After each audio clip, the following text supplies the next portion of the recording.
Everyone, इस lecture में हम क्या करेंगे? इस लेक्चर में हम करेंगे ग्रामर यूनिट 10 ड्रग एडिक्शन का। इसमें हमें जो टॉपिक दिया है वो है pronouns. We have to use the pronouns given to us in these sentences. पहला है, अच्छा ये रिलेटिव प्रोनाउंस है, काफ़ी आसान है। जब हम इसको सॉल्व करेंगे मैं आपको साथ साथ एक्सप्लेन करती जाऊंगी कि इनका पर्पस क्या है। पहला है these are the coloured pencils blank I want to buy. ये वो कलर्ड पेंसिल्स हैं जो मैं खरीदना चाहता हूँ। यहाँ पर हम यूज करेंगे दैट। जब हमारे पास एक स्पेसिफिक चीज है कि ये वो कलर्ड पेंसिल है जो मैं खरीदना चाह रहा हूँ, तो हम वहाँ पर दैट यूज कर देंगे। अक्सर हम दैट ही यूज करते हैं। एक और इसका रूल होता है कि प्लूरल हो तो दैट आ जाता है, सिंगुलर हो तो विच आ जाता है।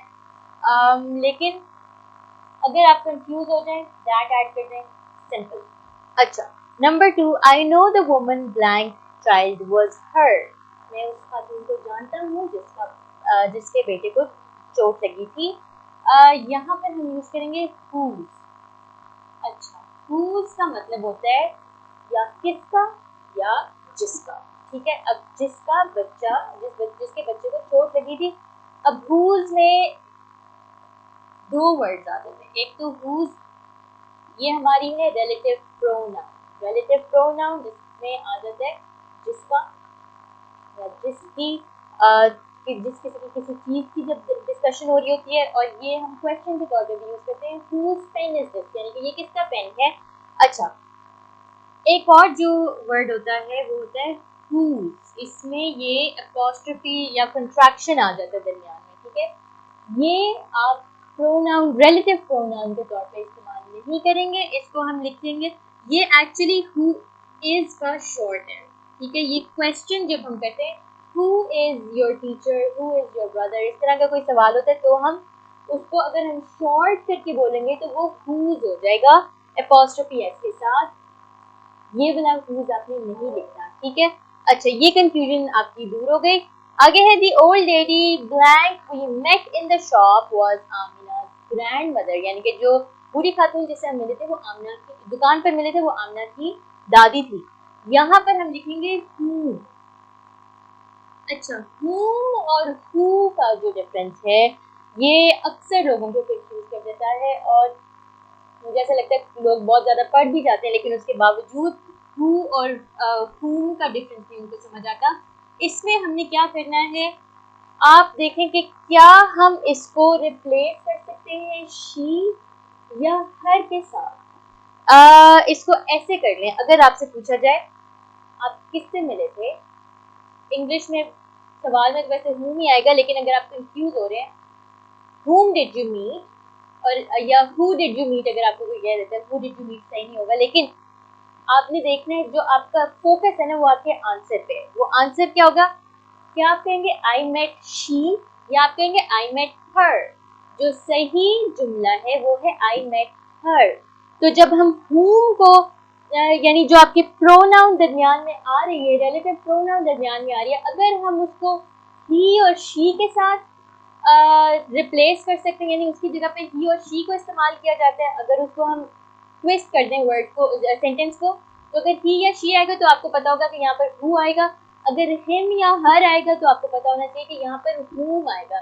आई मेट हर तो whom आ गया। Who is your brother, he is my brother, तो हु आएगा। ठीक है, हु और whom का आपका ऐसे डिफरेंस आपको समझ आनी चाहिए। फिर है हमारे पास number 4, this is the girl blank stood first in class. ये वो लड़की है जो जमात में अव्वल आई। यहाँ पर अब आ जाएगा who stood first in class, she stood first in class, क्योंकि हम शी यूज करें तो यहाँ पर हु आ जाएगा। अगला है Shazia likes the candies blank her father brought from the market. Shazia को वो कैंडीज पसंद है जो उसके अब्बा मार्केट से खरीद कर लाए। यहाँ पर भी हम दैट यूज करें। अब यहाँ पर दैट हम क्यों यूज करें कि कौन सी कैंडीज पसंद है, उसको पता है कि आगे वो स्पेसिफिक बता रही कि उसके अब्बा जो मार्केट से खरीद के लेकर आए। ठीक है, अच्छा फिर है Anwar blank no one listen to was right. Anwar जिसकी कोई नहीं सुनता था वो सही था। अब यहाँ पर आपका दिल करेगा कि आप यहाँ पर whose लगा दें, क्योंकि हम जब उर्दू में करते हैं तो उर्दू में तो हम ये कहते हैं उसकी किसी ने बात नहीं सुनी, तो उर्दू में तो उसकी बात है, तो यहाँ पर तो हु आना चाहिए, लेकिन हम इसको ट्रांसलेट नहीं कर रहे इंग्लिश टू उर्दू, यहाँ पर आएगा हु। ये पूरे वैसे तो आपकी बुक में सेंटेंस का स्ट्रक्चर सही नहीं है, ये होना चाहिए था Anwar comma two whom no one listened comma was right, लेकिन चले उन्होंने इस तरह से लिख दिया तो आंसर आपका यहाँ पर whom आएगा। ये है आपका ग्रामर का पार्ट ए। पार्ट बी में आपको उन्होंने प्रोनाउंस दिए जिसके आपने सेंटेंसेस बनाने वो खुद से बनाए, बनाते हुए अगर कोई मसला आ जाए तो मुझे पूछ लीजिएगा, लेकिन वो आपने खुद से अटेम्प्ट करना है। अब हम करेंगे इसका पार्ट सी। ग्रामर के पार्ट सी में हमारे पास क्वेश्चन है underline adjective clauses, encircle relative pronouns. अच्छा, अब एडजेक्टिव क्लॉजेज क्या होते हैं कि वो ग्रुप ऑफ वर्ड्स होते हैं जो एडजेक्टिव का काम देते हैं। एडजेक्टिव्स क्या होते हैं? एडजेक्टिव वर्ड्स होते हैं जो हमें किसी चीज की क्वालिटीज बताते हैं, किसी चीज की क्वांटिटी बताते हैं, किसी चीज के बारे में फर्दर इंफॉर्मेशन देते हैं। नाउन्स के बारे में फर्दर इंफॉर्मेशन देते हैं। अच्छा, अब पहला सेंटेंस देखते हैं। He tells a tale that sounds so untrue. That sounds so untrue हमारा है एडजेक्टिव क्लॉज, क्योंकि ये टेल का मतलब होता है स्टोरी, वो ऐसी कहानी सुनाता है जो सच नहीं लगती। अनट्रू का मतलब है जो सच नहीं लग रही, जो झूठ लग रही है, ठीक है। तो अब यहाँ पर जो हमारा एडजेक्टिव क्लॉज है वो है दैट साउंड सो अनट्रू, और ये हमें किस नाउन के बारे में एक्सप्लेनेशन दे रहा है? वो है टेल। टेल यानी कि कहानी। अच्छा, सर्कल रिलेटिव प्रोनाउन, ये हमारा रिलेटिव प्रोनाउन आ गया यहाँ पर that. Number 2, people who eat too much die early. वो लोग जो बहुत ज्यादा खाते हैं वो जल्दी मर जाते हैं। अब हम क्या करेंगे? अच्छा, एक तो यहाँ पर सही पंक्चुएशन ऐड करते हैं जो बुक में नहीं डाली हुई, आपसे पूछा भी नहीं हुआ, लेकिन चलें कोई नहीं, कर लेते हैं। People comma who eat too much comma die early, ठीक है, वो लोग जो बहुत ज्यादा खाते हैं।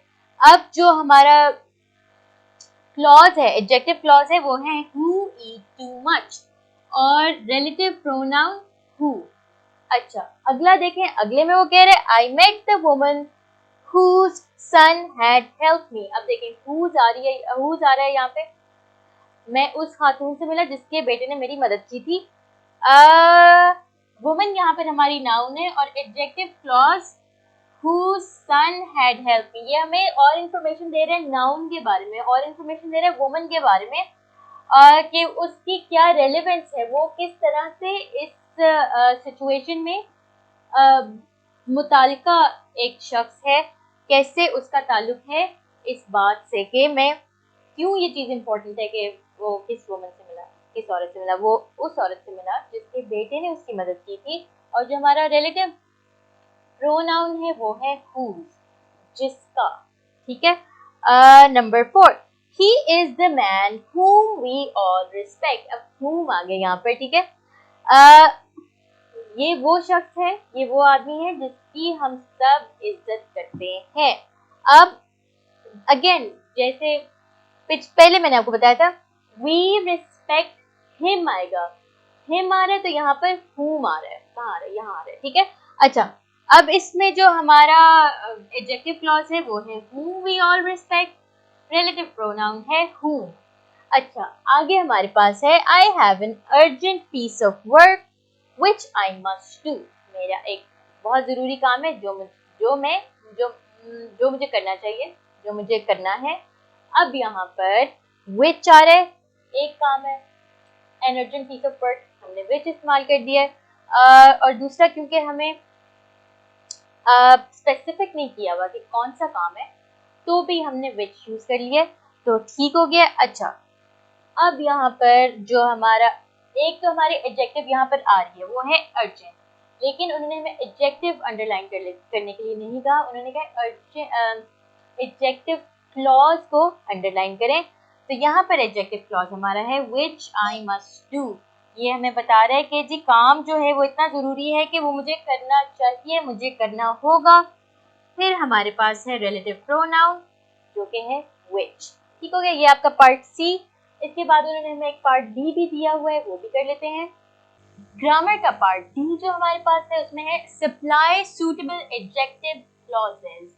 अब उन्होंने कहा है कि हमने आपको खुद से काम नहीं करके देना, आपने खुद करना है, तो हमने खुद से इसमें ऐड करने हैं एडजेक्टिव क्लॉजेस। पहला सेंटेंस हमारे पास है where is the book blank, इसको हम कर देंगे where is the book that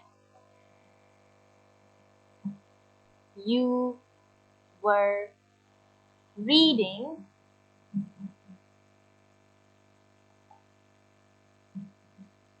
yesterday कर ले, yesterday से नहीं भाग गए, ठीक है। Where is the book that you were reading yesterday, जो तुम कल पढ़ रहे थे। आगे है any student blank will be punished, जो भी स्टूडेंट है वो कुछ करेगा तो उसको सजा मिलेगी, इसको हम कर देते हैं any student who cheats will be punished, जो भी स्टूडेंट चीट करेगा उसको सजा मिलेगी। आगे the umbrella blank is mine, the umbrella that, अब आपको ये समझ आ गई होगी कि एडजेक्टिव क्लॉजेस में रिलेटिव प्रोनाउंस आते हैं। तो that you are using is mine, जो छतरी आप इस्तेमाल करें वो मेरी है, वापस ना भी करें, ठीक है। अच्छा, आगे है number 4, that is the girl blank, that is the girl who called me yesterday, और today कर, ये वही लड़की है जिसने मुझे आज कॉल की थी। अच्छा, where is the man blank, अच्छा आगे हमारे पास आगे एक question, where is the man who attacked you, question mark, कि वो शख्स कहाँ है जिसने तुम पर हमला किया था। अच्छा, ये आपका है ग्रामर का पूरा सेक्शन, ये आपका यूनिट नंबर 10 था, ड्रग एडिक्शन। इसकी प्रैक्टिस करें, कोई सवाल हो तो मुझसे पूछिएगा। मैं आपसे मिलूंगी नेक्स्ट लेक्चर में, तब तक के लिए अल्लाह हाफ़िज़।